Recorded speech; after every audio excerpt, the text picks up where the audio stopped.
Inabandona ang isang batang lalaki dahil sa kakaiba nitong kondisyon. Pero nang ampunin siya ng isang milyonaryo ay talaga namang hindi inaasahan ng mga tao kung ano ang gagawin ng bata ilang mga taon ang makalipas.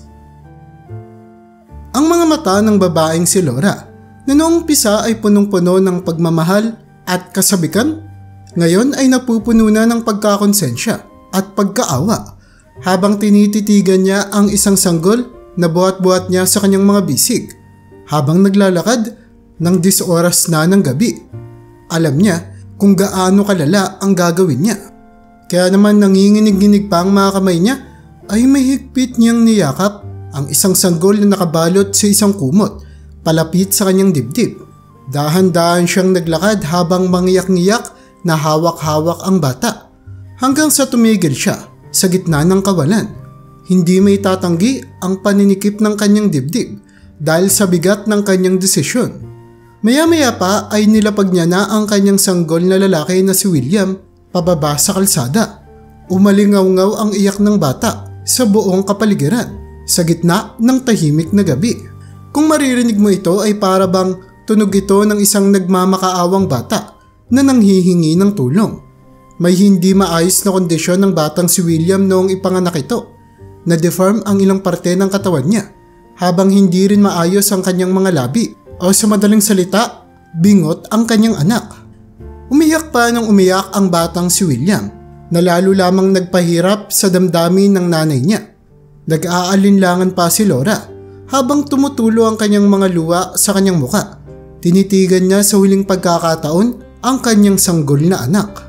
Umaapaw na ang konsensyang nararamdaman niya sa kanyang mga mata at hindi niya na rin may paliwanag kung gaano siya kasama habang patuloy siyang lumalayo sa posisyon ng bata at ang tunog ng pag-iyak nito ay paunti-unti ring nawawala.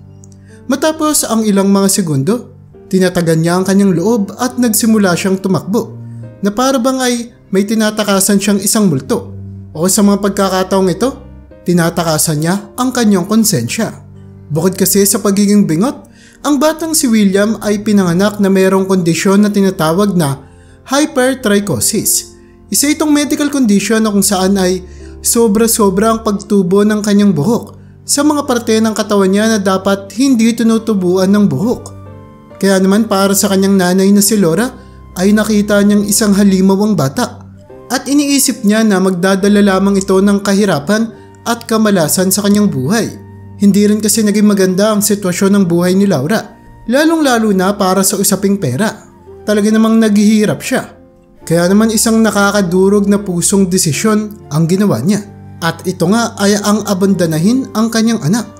Lumipas pa ang ilang mga oras at ang kawawang sanggol na lalaki ay walang magawa habang halos manigas na ito sa lamig ng lugar. At hindi man ito makapagsalita ay talaga namang nangangailangan ng bata na kung sino mang tao ang pwedeng tumulong sa kanya. Pero talaga namang hindi inaasahan ang tulong na darating sa kanya dahil isang ligaw na aso pala ang makakatulong sa kanya at ang aso na ito ay nagngangalang Max. Matagal nang nagpapalaboy-laboy sa kalsada ang aso na si Max at natigilan nga siya nang makarinig siya ng isang umiiyak na sanggol mula sa malayo. At nang marinig niya ang pag-iyak na ito ay agad siyang pumunta sa kinaroroonan ng tunog. Tinahulan niya ito ng tinahulan na para bang nararamdaman niya na kinikailangan na ng bata ng agarang tulong.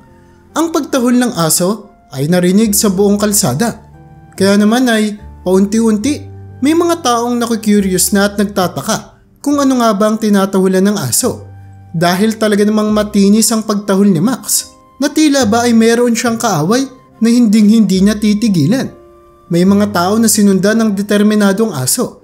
At doon ay nakita nga nila at nadiskubre ang isang abandonadong bata. Ang pagkakadiskubre nila sa kawawang bata ay nagdulot para makaramdam sila ng gulat at pagkaawa. Kaya naman wala na nga rin sinayang na oras ang mga taong may mabubuting puso. At agad nilang tinawagan ang mga otoridad para asikasuin ang kawawang bata. Agad namang dinala si William sa isang malapit na ampunan. Pero hindi pa pala doon magtatabos ang kanyang paghihirap. Kahit kasi sa bahay ampunan ay hindi siya natatrato ng tama ng mga nurse at caregivers. Dahil karamihan sa mga ito ay hindi mabubuti ang mga puso na kung saan ay masama ang pakikitungo nila dahil sa kakaiba niyang itsura. Sa katunayan nga niyan ay halos lagi nilang pag-usapan kung gaanong parang halimaw tignan ng bata. Kaya naman paminsan ay iniiwan na lamang nila itong mag-isa sa kanyang crib. Hinahayaan nila itong umiyak ng mag-isa hanggang sa halos hindi na nga makahinga ang sanggol. Pero hindi naman lahat ng mga staff members sa ampunan na iyon ay matigas ang puso. May isa kasing nurse na nagngangalang Sarah na kilala ng mga tao dahil sa kanyang kabutihang loob. Hindi kasi pinansin ng nurse na si Sarah ang abnormalidad sa pisikal na katangian ng bata, kung saan ay nakikita niya ito higit sa pisikal na anyo nito. May mga pagkakataon na mahabang mga oras ang ginugugol niya para maalagaan at mapakain si William. Lagi niya itong kinakarga para mapatahan sa kanyang pag-iyak. Binibigay niya ang lahat ng pagmamahal na desperadong kinikailangan ng batang si William. Pero isang gabi nga, nagkaroon ng pagkakataon si Sarah at nabigyan ng pagkakataon na makapag-off sa kanyang trabaho. Talaga namang napakibihira nitong maibigay sa kanya, lalo na't lagi siyang kinikailangan sa ampunan.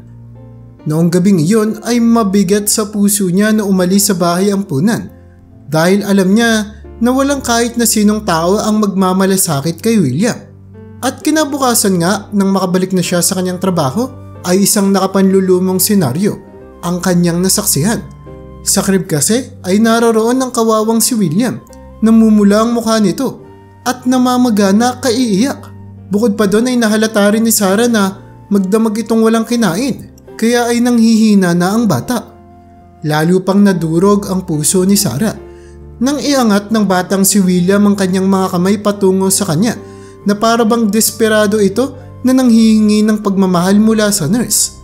Agad namang kinuha ni Sarah ang kawawang bata at niyakap ito sa kanyang bisig, habang ramdam na ramdam ng nurse ang mahina at nanginginig na katawan ng batang si William. Lalo niya itong mahigpit na nilapit sa kanyang dibdib. "Huwag kang mag-alala, nandito na ako ha, hindi na ulit kita papabayaan." Pagpapakalma niya sa bata gamit ang makakalmado at mahina niyang boses. Maya-maya pa ay agad niya na nga itong pinainom ng gatas mula sa bote. Habang paunti-unti ngang binubusog ng maligamgam na gatas ang tiyan ni William, ang kanyang pag-iyak ay paunti-unting nawala at napalitan nito ng mahihinang mga tawa. Doon na pagtanto ng babaeng si Sarah na hindi niya na kaya pang makita ang nagdurusa ang kawawang si William. Kaya naman buong-buo na ang kanyang puso at nangako sa bata na hinding-hindi niya na ito iiwan at aalagaan hanggang sa kanyang paglaki. Niyakap niya ng mahigpit si William habang dinarama ang koneksyon na paunti-unting lumalaki sa pagitan nilang dalawa noong mga pagkakataon na iyon ng kahinaan ng bata. "William, napangako ko na hindi ka na magdurusa ng mag-isa. Nandito ako palagi para sa iyo." Bulong niya sa bata habang umiiyak ng puno ng determinasyon sa kanyang mga mata. "Pinapangako ko na bibigyan kita ng magandang buhay. Lagi akong narito. Pangako." Pag-uulit niya pa. Natanda naman ng isang panibagong kabanata para sa buhay ni William.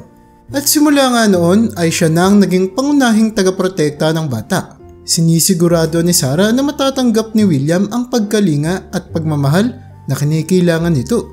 Sa paglipas pa nga ng mga taon, habang tumatanda si William, ay patuloy naman siyang inaalalayan ni Sarah para malagpasan ang mga problema at pagsubok na may kinalaman sa kanyang kakaibang kondisyon.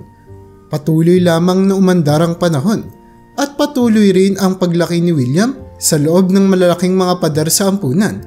Ngunit dahil sa kanyang kakaibang kondisyon at ang istorya tungkol sa pag-aabandona sa kanya ng kanyang sariling nanay ay nagdulot para hindi siya ampunin ng mga potensyal na adoptive parents na nag-aampon sa mga bata sa bahay ampunan. Kaya naman, lumaki si William na pinapanood ang kapwa niya mga ulilang bata na pumupunta sa bahay ampunan at umaalis. Nasaksihan niya kung paanong umiiyak ang mga ito habang nagpapaalam sa mga staff sa bahay ampunan. Ngunit para naman sa kondisyon ni William, ay nagdulot ito para maging komplikado ang kanyang buhay. Iniisip nila kung may tao pa nga ba na gustong mag-ampon ng batang kagaya niya. Ngunit may maliit pa rin naman na apoy na patuloy na nagliliyab sa puso ni William.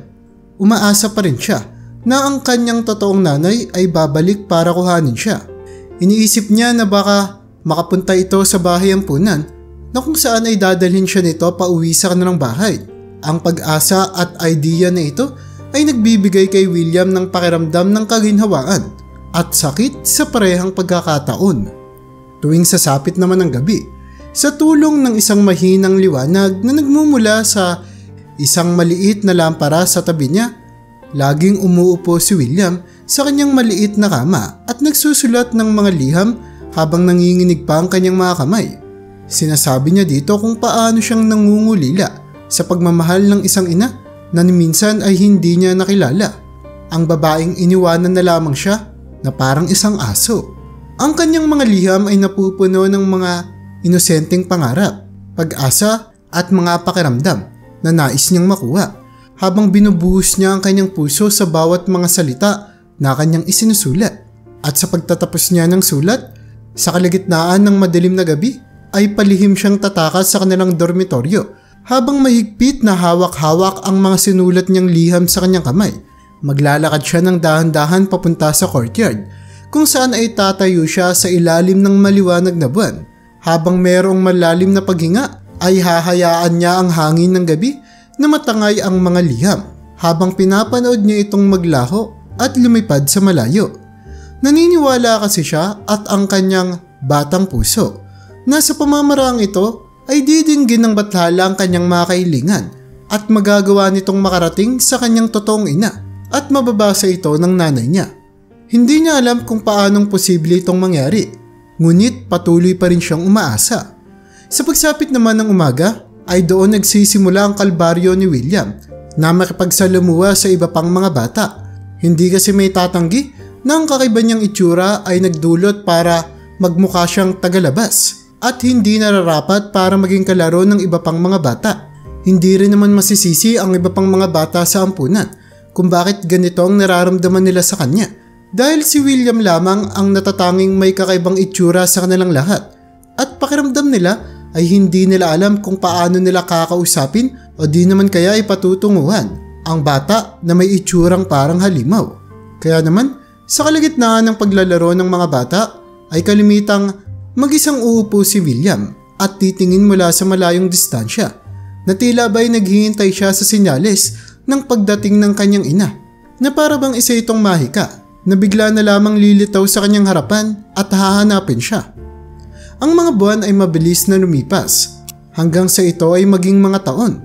Kasabay ng paglipas ng panahon ay ang pagkawala naman ng pag-asa ni William na darating pa ang kanyang nanay upang kunin siya. Totoo naman na paunti-unti na siyang nawawala ng bilib at hindi na siya naniniwalang babalik pa ang totoo niyang nanay para sa kanya. Ngunit ang pangungulila ng kanyang puso ay sobrang lakas. Nahihirapan na siya. Hanggang sa dumating nga ang isang gabi at sa patuloy pang paglipas ng mga taon ay napagdesisyonan ni William na tumakas sa bahay ampunan katulad na lamang ng lagi niyang ginagawa. Ngunit nang pabalik na sana siya sa loob ng bahay ampunan ay aksidente siyang nahulog sa isang madilim na parte na nagdulot para mabagok ang kanyang ulo. Mabilis na kumalat ang dugo mula sa kanyang sugat. Pero sa punto ng buhay niya ngayon ay talaga namang sanay na siya sa sakit at paghihirap. Hindi na siya natatakot pa sa kamatayan. Sa katunayan nga niyan ay sinara niya na lamang ang kanyang mga mata at naghintay. Iniisip niya na ito na ang pinakamabisang pagkakataon para makilala niya ang kanyang nanay sa langit dahil naniniwala na si William na patay na ang kanyang ina kaya hindi siya nito hinahanap. Humiga lamang siya doon at hindi na nagtangkang kumilos pa. Napapaligiran siya ng dilim sa gitna ng gabi hanggang sa makaramdam na nga siya ng kakaibang kapayapaan na para bang nakatakas na siya mula sa bigat ng kanyang nakaraan at sa pagsubok dulot ng kanyang pagiging kakaiba. Habang nakiga si William at sinasara ang kanyang mga mata at paunti-unti nang nawawalan ng malay ay bigla siyang nakaramdam ng tapik mula sa kanyang balikat. Ito ang nurse na si Sarah. Napansin pala ng nurse ang pagkawala niya kaya naman ay ilang oras niya itong hinanap. At nang makita ni Sarah na sugatan at puno ng dugo ang batang lalaki, nadurog na naman ang kanyang puso. Mula kasi noon ay hindi na nagbago ang pagmamahal na nararamdaman niya para kay William. agad na tumawag ng tulong si Sarah. Agad namang dumating ang iba pang mga caregivers at binigay ang medikal na atensyon na kinikailangan ng batang si William. Noong mga pagkakataon na iyon, pakiramdam ni William na mahalaga siya at iniingatan siya ng mga tao sa paligid niya. Kaya naman, ito ang pakiramdam na talaga namang hindi niya malilimutan. Sa sumunod pang mga linggo, may isang nakakagulat na revelasyon ang nurse na si Sarah. Muli ay nakausap niya kasi ang kanyang kaibigan mula sa kanyang pagkabata. Ito ay si Emily, na ngayon ay naging isa ng milyonaryo. Si Emily ay kinasal sa isang mayaman at mapagmahal na lalaki na nagngangalang Robert. Pero hanggang sa ngayon ay nangungulila pa rin sila sa pagkakaroon ng sarili nilang anak. Nakita ng nurse na si Sarah ang oportunidad na ito para mabago ang buhay ni William at mas maging maayos ito. Pinakilala niya si William kay Emily at Robert na agad namang humanga ang dalawa sa katapangan at fighting spirit ng batang si William. Katulad kasi ni Nurse Sarah ay nakita nila si William higit sa kakaibang pisikal na katangian nito at nakita nila ang lakas ni William na nanggagaling sa kanyang puso. Kaya naman ang mayamang mag-asawa na humanga rin kay Nurse Sarah sa dedikasyon na ipinakita nito sa pag-aalaga kay William ay napagdesisyonan na ampunin na nga si William at i-welcome ito sa kanilang mapagmahal na pamilya. Simula noon ay napakalaking pagbabago nga ang nangyari kay William noong makaalis na ito sa bahay ampunan at nagsimula na ng panibagong kabanata kasama si Emily at Robert na talaga namang binuhusan siya ng puno ng pagmamahal, pagkalinga at kabutihan. Binigyan din siya ng mga ito ng hindi maubos na mga oportunidad. Determinado ang mayamang mag-asawa na ito na mapamahal sa kanya si William sa pamamagitan ng pagpapakita nila ng pagmamahal sa bata. Naiintindihan rin naman kasi nila kung gaano nakalalim at na-attach si William kay Nurse Sarah at sa kanyang nanay na hindi niya pa nakikita. Kaya naman inaasahan na nila na ang kanilang pagbuo ng panibagong pamilya kasama siya ay talaga namang malayo sa pagiging madali. Maraming mga pagsubok ang kanilang kinaharap sa kalagitnaan ng pagsubok nila na magkaroon ng koneksyon sa batang lalaki na kanilang inampun. Kaya naman binigay ni Emily at Robert ang lahat ng kanilang makakaya kay William. Naging pasensyoso sila at inintindi ang mga pangangailangan ng bata. Nirespeto nila na masyado ng maraming napagdaanan ang batang si William at kinikailangan nilang gawin ng lahat para magtiwala sa kanila ang bata na ngayon ay punong-puno na ng mga sugat mula sa mga pagsubok. Kaya naman hinayaan nila itong makapag-adjust sa bago nitong bahay kasama sila at binigyan din nila ito ng pagkakataon para mahilom ang sugat ng kanyang nakaraan at paunti-unti na lang binubuksan ang kanilang mga puso patungo sa kanya. Nadiskubre naman ni Emily na may hilig pala si William sa mga libro kaya naman gumugol siya ng napakaraming mga oras para basaan ang bata ng mga ito. At sa mga pagkakataon din na ito ay nagbukas ang interes ni William sa pagbabasa ng literatura at nahubog rin ang pagmamahal niya sa mga istoryang nababasa niya sa mga libro. Nang dahil dito ay nagkaroon ng koneksyon si William at sa kanya ngayong bagong mga magulang. At sa wakas ay nakita na rin ni William kung gaano siya kaimportante sa mundong ibabaw. Sinisigurado naman ni Robert na laging maisasama si William sa mga ginagawa nilang family outings, maging sa pamamasyal sa mga parke, pagpipiknik at pagbisita sa mga beach.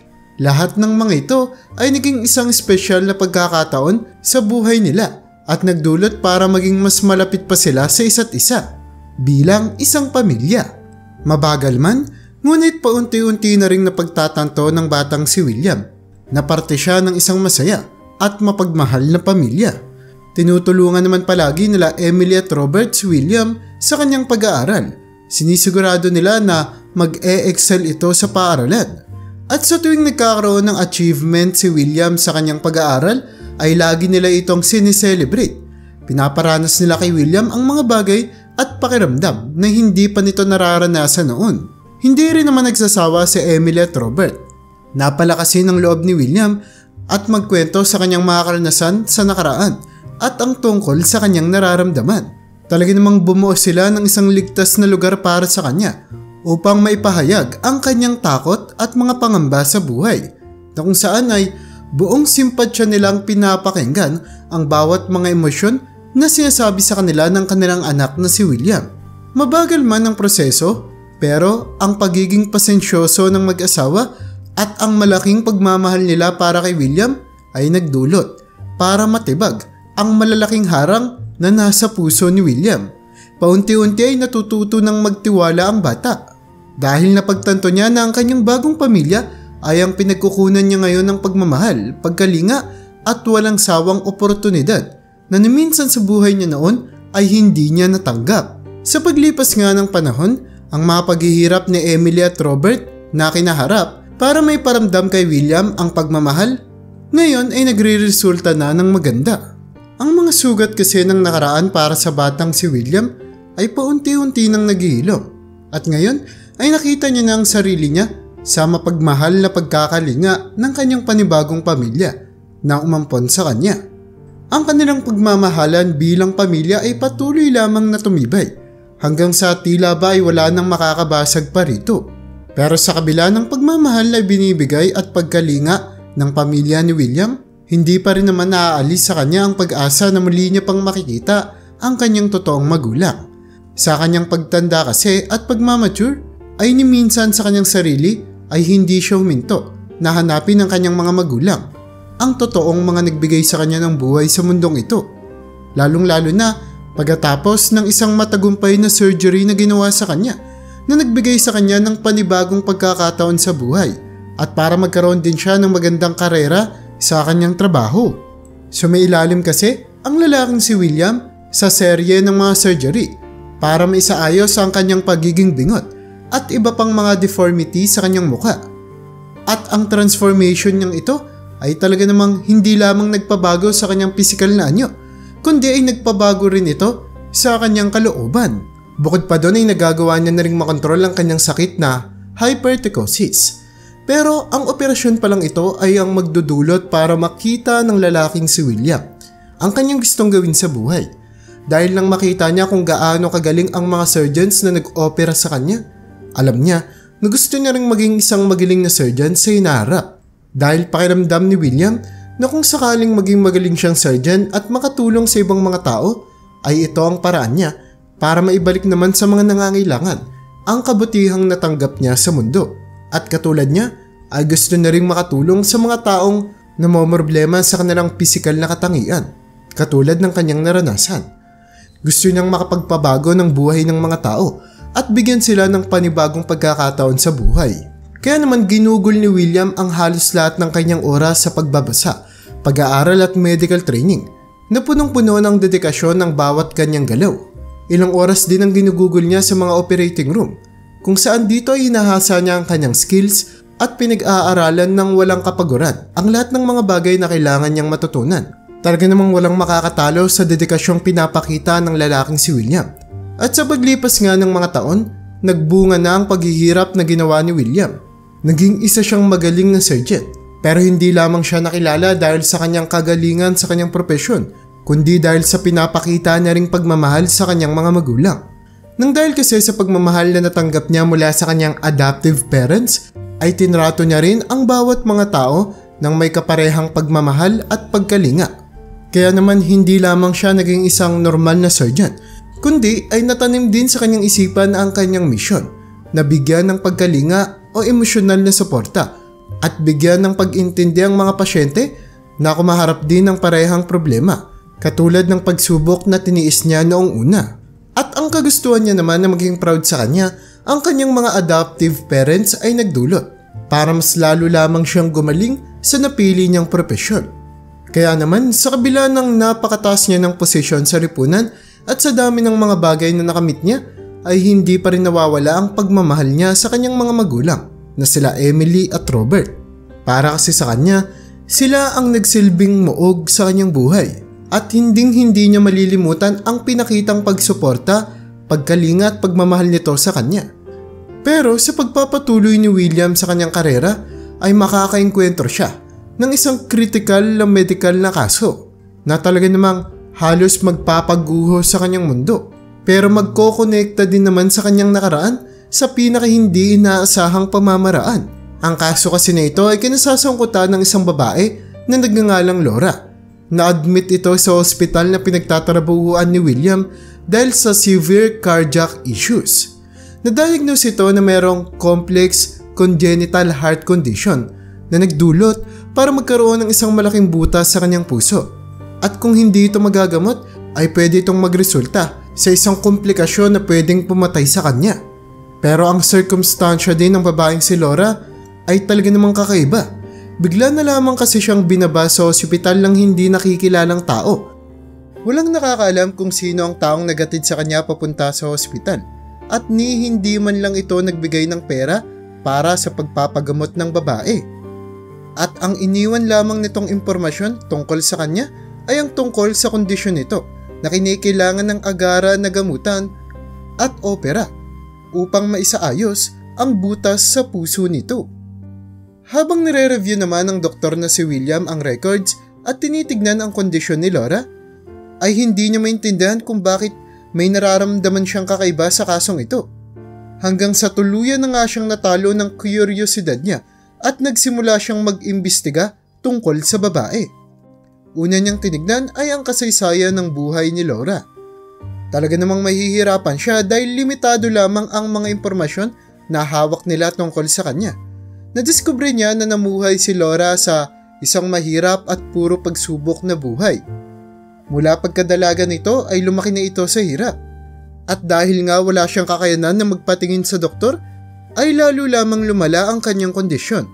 Masasabi talaga natin na ang buhay ng babaeng ito ay malayo sa pagiging madali.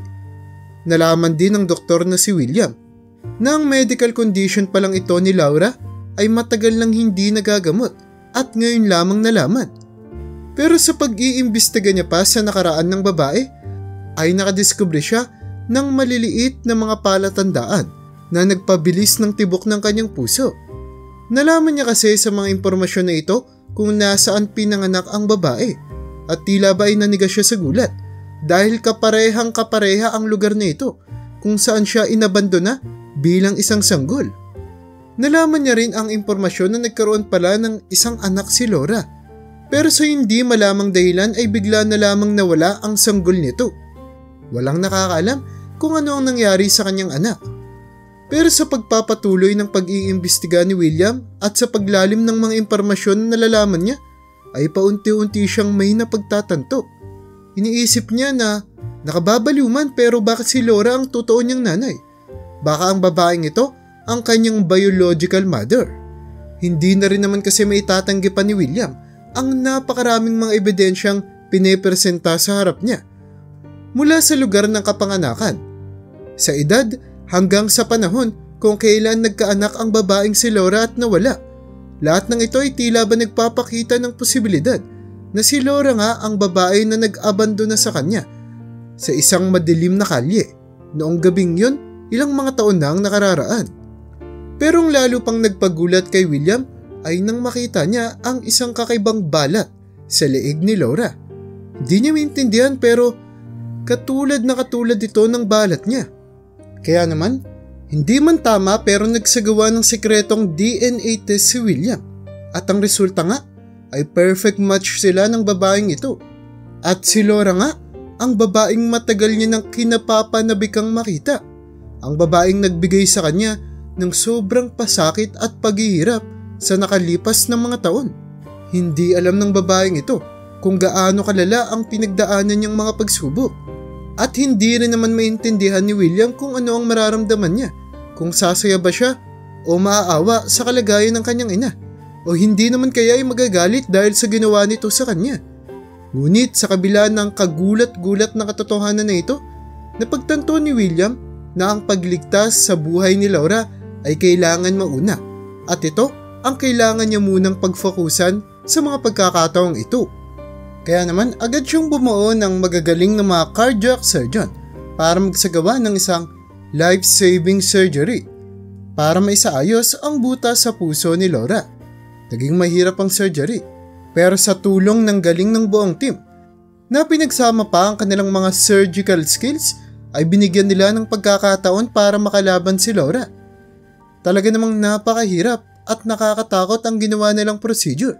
Bukod kasi sa inooperahan ng lalaking si William ang isang pasyenteng may malubhang karamdaman, ay pinipilit niya ring ipagsantabi ang napakasakit niyang nakaraan na pilit na gumagambala sa kanya. Sa huli ay naging matagumpay nga ang surgery. At habang paunti-unting nagkakamalay si Laura mula sa anesthesia, nanatili naman sa kanyang tabi si William. Ang emosyon na nararamdaman niya ay talaga namang hindi maipaliwanag. Hindi niya na kaya pang itago sa babae ang sikretong nalalaman niya. Alam niya na ito na ang tamang pagkakataon para ibunyag ang koneksyon nila sa isa't isa, na para bang ito na rin ang nakikita niyang tsansa para makahanap ng closure, o baka naman ay ito ang magsisilbing tulay nila para makapagpatawad at intindihin ang sitwasyon ng isa't isa. Ilang araw nga matapos ng surgery, nagising si Laura at nakita niyang nakatayo sa tabi niya si William. At sa mga pagkakataon na yun, ay napatingin siya sa leeg ng doktor at doon ay halos tumigil ang tibok ng kanyang puso. Ang balat kasi na iyon ay tandang-tanda niya pa. Ito ang kaparehang balat na matagal nang bumagabag at bumangungot sa kanya. Pero hindi lang doon nagtatapos ang kanyang mga nakakagulat na nadiskubre. Nakita niya rin kasi ang sobrang mga buhok sa balat ni William. Ito ang kaparehang rason na inabandon na niya ang bata ilang mga taon na ang nakararaan. Pero sa pagkakataong ito ay hindi na siya makakatakas, lalo na at nang mag-cruise na ang mga tingin nila ni William. Sa kabila ng katotohanan na matanda na ngayon si William, ngunit ang pagkakamukha nila ng doktor at ng bata na inabandonan niya ilang mga taon na ang nakararaan ay talaga namang hindi nagkakalayo at magkamukhang magkamukha sila. Malinaw pa sa kanyang memorya ang mga araw na iyon at ang mga labi ng sanggol na nagmamakaawa noong mga pagkakataong iyon na huwag siyang abandonahin at iwan sa madilim na kalsada ay nasa harapan niya na ngayon sa katauhan naman ni William. Hindi na nga maintindihan pa ni Laura ang kanyang mararamdaman. Gulat na gulat siya at hindi makapaniwala. Hindi niya alam kung paano niya sasabihin sa doktor na kamukhang kamukha nito ang anak niyang inabandona ilang mga taon na ang nakalilipas, hanggang sa magkaroon na nga siya ng isang maliit na pag-asa. Posible nga ba? Posible nga ba na ang doktor na nagligtas sa kanyang buhay ay ang kaparehang sanggol na inabandona niya ilang dekada na ang nakararaan? Matapos ang isang matagumpay na surgery, gustong-gusto na ni Laura ang ma-discharge sa ospital. Ngunit isang napakalaking hadlang ang nasa daan niya. Wala kasi siyang pera para makover ang lahat ng mga gamutan at ginastos ng ospital para sa kanya. Sa katunayan nga niyan, ay namumuhay siya sa kahirapan sa loob ng napakahabang panahon. Ni simpleng pagkain nga ay hindi niya makuha sa pang-araw-araw. Paano niya pa kaya mababayaran ang ganito kamahal na surgery na sinagawa sa kanya? Ngunit sa isang kagulat-gulat na takbo ng tadhana, biglang pumasok ang nurse sa hospital room na kinalalagyan niya na may dalang nakakagulat na balita. Miss Laura, huwag na po kayong mag-alala sa medical bills niyo. Nabayaran na po yun lahat. At mamaya din po, pwede na po kayong ma-discharge. Gulat na gulat si Laura at hindi niya alam kung ano ang sasabihin. Sino kaya ang taong sumagot sa pinansyal niyang problema? Pero ang mahalaga sa ngayon ay makakalabas na siya. At noong araw din nga na iyon ay na-discharge na siya ng tuluyan sa hospital. Halo-halo ang mga emosyong nararamdaman niya, mula sa pagkaginhawa hanggang sa pagkalito. Pero habang naghahanda siya sa pag-alis niya sa hospital, ay nakakita siya ng isang sealed envelope na iniwan sa tabi ng kama niya. Sa loob ay nadiskubre niya ang isang DNA result at isang makabagdamdaming liham na nagdulot sa kanya ng kaginhawaan at sakit sa puso. Ito ang kanyang nabasa. Dear Laura, niligtas ko ang buhay mo. Hindi dahil sa gusto ko, pero dahil ito ang tamang gawin. Siguro ay nagtataka ka kung bakit ko yun ginawa. At sa katunayan nga niyan, maski ako, nagtataka rin. Pero yung pagtataka na yun, ay nakumpirma ko noong makita ko yung balat mo sa leeg. At iyon ang balat na bumangungot sa akin sa loob ng napakahabang mga taon. Ako ang batang inabandono mo sa madilim at malamig na kalsada noong gabing yun. Ako ang batang nanghingi ng pakikiusap at pagmamakaawa sa iyo, pero iniwan mo ko. At sa loob ng napakahabang mga taon, dala-dala ko ang mga sugat ng pag-aabandono mo sa akin. Pero ngayon, huwag ka nang mag-alala. Binayaran ko na ng surgery mo. Hindi dahil sa mahal kita, pero dahil ayon ang katungkulan ko bilang isang mabuting doktor. Wala kang kahit na anong pera at hindi ako papayag na mamatay ka na lamang ng ganun. Pero huwag mo sanang isipin na yung aksyon kong ito ay pagpapakita ko na pinatawad na kita. Sa kabutihan ng Diyos sa akin, nagkaroon ako ng isang matagumpay na buhay sa kabila ng sakit na dinulot mo sa akin. Naging isa akong surgeon at niligtas ko ang buhay ng napakaraming mga tao. At iniiwan ko ang mga salitang ito sa iyo, hindi para ipakita akong minamahal o pinapatawad na kita, kundi bilang pagpapaalala sa mga consequences ng mga ginagawa mong aksyon. Sa iyo man nagmula ang mga dugo ko, pero hindi mo makukuha ang pagmamahal ko. Sinserong nagsusulat, William. Habang binabasa ni Laura ang liham, ay patuloy na bumubuhos ang kanyang luha mula sa kanyang muka. Ang bigat ng ginawa niyang aksyon, hanggang sa konsensyang nararamdaman niya dahil sa pag-abandonan niya sa sarili niyang anak. Umiyak nang umiyak si Laura na para bang walang bukas dahil alam niya na hindi na siya magkakaroon pa ng pangalawang tsansa sa buhay. Sa katunayan nga niyan ay nawala pa ang isang bagay na pinakaimportante sa kanyang buhay. At ito ay ang pagpapatawad at pagmamahal ng sarili niyang anak. Pero ang hindi alam ni Laura na habang umiiyak siya at nagmamakaawa na mapatawad siya ni William, ay nakatayo lamang ang doktor na si William sa may doorway, sa tapat ng kwarto niya sa ospital. Naririnig ng lalaki ang pag-iyak at ang pagmamakaawa niya. Malinaw na naririnig ni William kung paanong umiiyak ito at nang hihingi ng panibagong pagkakataon. Pero nagawa niya na ang kanyang desisyon. Mabigat man para sa kanya, pero ito na ang wakas para sa kanilang dalawa. Hanggang sa tumalikod na nga lang siya sa babae, na siya ring totoo niyang ina, na nag-abandona sa kanya. Pagkatapos ay naglakad papalayo si William nang mabigat ang kanyang puso. Nang makabalik na siya sa kanilang bahay, ay pakiramdam niya kumpleto na ang kanyang buong pagkatao. Nang makita niya kung gaano kasaya ang kanyang mga magulang sa araw-araw na nakakauwi siya sa kanilang bahay. Hindi kasi natapos ang suporta at pagmamahal na ibinibigay sa kanya ng kanyang mga adoptive parents. At noong araw na iyon ay hinintay siya ng mga ito at nagbanding sila sa gilid ng kanilang swimming pool habang umiinom ng wine at nakikinig sa magagandang mga awitin. Ang gabi ng pamilya ni William ay napuno ng mga tawanan, pagmamahalan at pasasalamat sa isa't isa. Punong-puno ang pasasalamat niya kay Emily at Robert sa pagbibigay ng panibagong pagkakataon sa kanya at para sa pagiging mapagmahal ng mga magulang nito katulad ng kanyang kinikailangan. Alam niyo ma, pa, hindi ko po alam kung nasaan ako ngayon kung hindi dahil sa inyo. Baka po patay na po ako. Hindi ko po deserve lahat ng pagmamahal niyo sa akin, pero binigay niyo po yun. Maraming salamat po. At habang buhay ko po itong tatanawin na utang na loob ko po sa inyo. Hindi man po kayo yung nagsilang sa akin, pero kayo po ang totoong mga magulang na binigay sa akin ng Diyos. Mahal na mahal ko po kayo.